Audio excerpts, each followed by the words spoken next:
And I think we probably should get to the arguments because I think we're sort of Going in that circles. direction. Yeah. Um. Would you like to present them? Okay. Well, I try and present them. So there's the five modes, which are basically the arguments. We're gonna go through the Agrippa arguments. Um.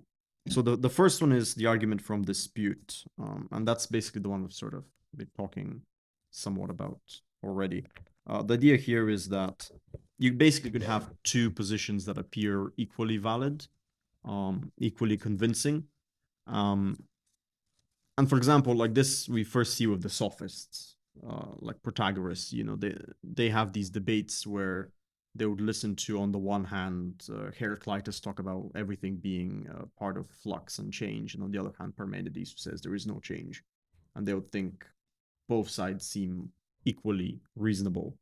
There's no way to decide between them, so you would just suspend judgment on them.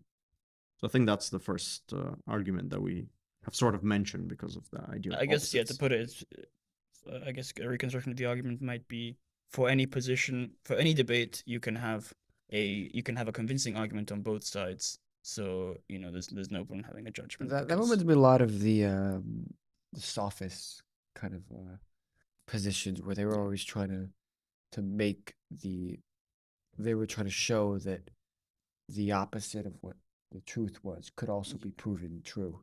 Yeah, no, it's so they'll go a interesting bit that further and just say they that would there actually isn't. try doing Yeah. it, right? They would be like, okay, we're actually gonna try, because they were like, a lot of them were like legal professors or like helping people defend themselves in court.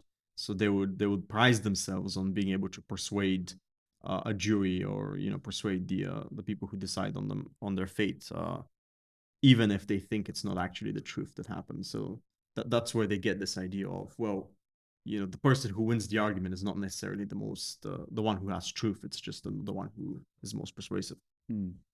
Yeah. So do you guys think that's like, is that a straightforward, like, slam dunk argument for skepticism, or Well, is there some problems with it? Well, it's not obvious to me that in all cases you can have two equally strong arguments for opposing. Yeah, it's gonna be pretty rare. And even if it is, there are two equally convincing arguments, that doesn't mean that there's no fact of the matter or that we can't reach a fact of the matter. Yeah. It reminds me of an either-or question, like, it can be the case either Moses leads the Israelites out of Egypt, or Moses did not lead the Israelites out of Egypt. It can be, but there's only one. But there's only one thing in existence, that is, Moses did lead the Israel out of Egypt, because actually for everything, and that's probably I'm debating against skepticism, because I don't think Wait, there's. I'm just a little confused. Can you help me understand how I should not use a Moses example. I should use a more how should I? Because you are saying that it can be the case that for like A, it can be, and it can also be the case that not A. not A. Is that what you're saying? No. I'm thinking that that's what you were saying. Yeah, that's what the Yes. skeptics would Yes. say. Prove their position that you can have equally strong argument for A and not A. In that case, actually, let's replace A with a concrete object, like a bottle. Okay. If we can't reject the fact that this bottle stands on the table and in front of all of us, so it can't be the case there's no bottle here. Well, we could if you go far enough with the skepticism. If you go like we're a brain in a vat and so Yes, the bottle doesn't exist. But in that case, there's no need for arguments, because we don't need to speak at all. We can't. How does that follow?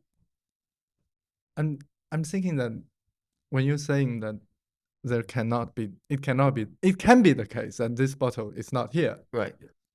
and it can also be the case that this bottle is here. Yeah. I'm thinking there's only one argument, that is, this bottle is here. Yeah, I think that's that we were trying to get at, is that in a lot of cases there is like really only there may be two arguments, but one of them is way stronger. Yeah, exactly. Than And the there's- other. I don't have reason. Like it's possible that the bottle's just a figment of my imagination, but I don't have any reasons to believe that. Why would I believe that? Maybe it's just the it's just Well, maybe we don't have it now. But for example, if we're thinking back in like the ancient times, maybe not the bottle, but let's say I do this, Thank you. right? Did everybody see my experiment? No, right? I missed it. Can you do it Okay, again, please? Okay. Here we go. Can you do it again? No. How do you getting do too that, magician? Teach so, me. So what happened Teach there? me your magic tricks. Like, did it move or did it not move? Well, I think it moved. Sure. Right, because for us, like we don't have these debates anymore. But back then, they would have this debate between Parmenides and Heraclitus, and Parmenides would have convincing arguments, and then Heraclitus would have convincing arguments. And I think it's just that even something as simple as this, which seems apparent, when you get into philosophical discussions, a lot of these things go into question. I would say this dispute argument has more weight when you're talking about moral issues. With Oh, like moral to relate issues. to like relativism, that kind of strand. Yeah, Yeah. I think I think it's the same. It's the same kind of thing though, with like all other philosophical issues. There isn't that big of a distinction between ethical discussions. and Let's find not a philosophical very discussions. strange example, just like driving on the right side or on the left side of the road. Sure. So it's against the everybody law. knows it's the right side because it's the right Yeah. side. No, Ang- in Anglos Britain, see people the- drive on the Left side, left side, and in the continent, people drive on the right side. Yeah. In So- the rest of the world, people drive on the right side. Right, what about Japan? Well, okay. No, anyway, sorry. Go ahead. Japan, Ansel. Hong Kong. See, there's convincing arguments on both Uh, sides. But actually, there's only one way.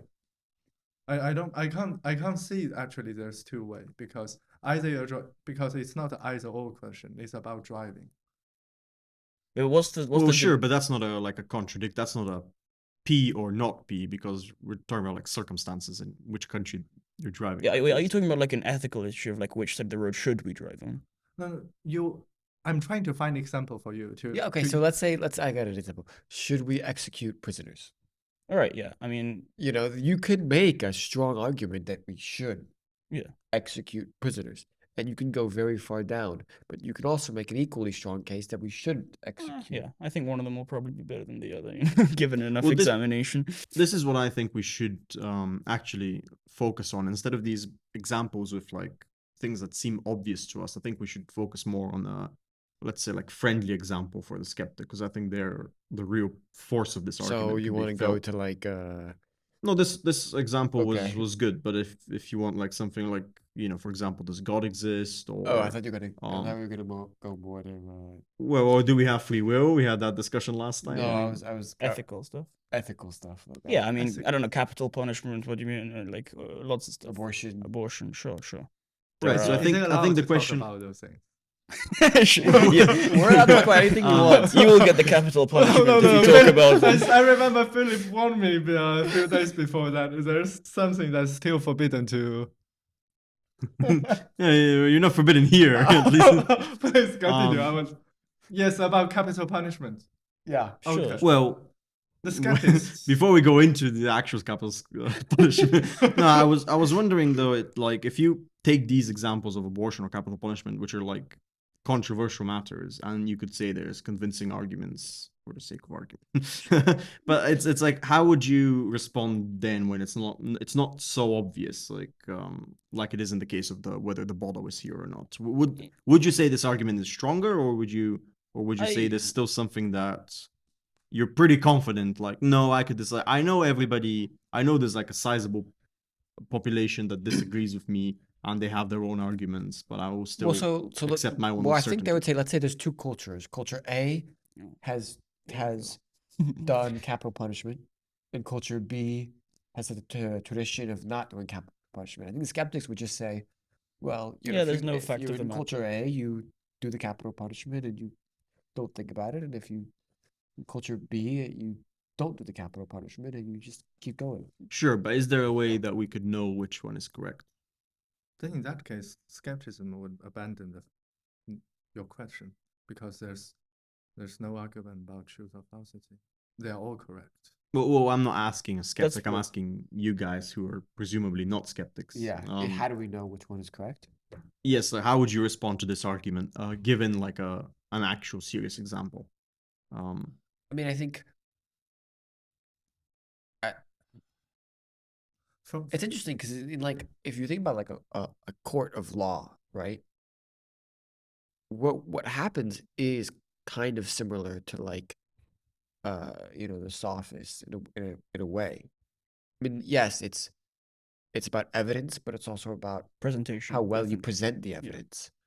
Is what decides. Well, that's why the more expensive your lawyer, the better defense you're gonna have. Well, there's also this idea of beyond a reasonable doubt, right? But but it's not certainty, right? They're not But I'm asking not sure, for like, certainty. capital punishment, if we're gonna reach like whatever you just said. I mean, you can be fairly certain, I think, on any moral issue. Well, that's my question. Like, what do we mean with like how certain? Because I'm reading here, and this is really interesting. They say that P is certain only if not P is impossible. Now, like if we accept that, then the argument is pretty straightforward. Obviously, we're I mean, saying sure, that in of these course. positions, the other position isn't impossible because I mean, there's this will plenty of be. good reasons for There's it. nothing that's going to be like impossible. And if you really, again, the skeptic, if you can go really far with, like, if he really wants to doubt everything, the only thing, I mean, goes to Descartes. Obviously, the only thing that'll be not be impossible is like, I don't exist. I'm not thinking. I don't think I will reject for that P is certain only if not P is impossible.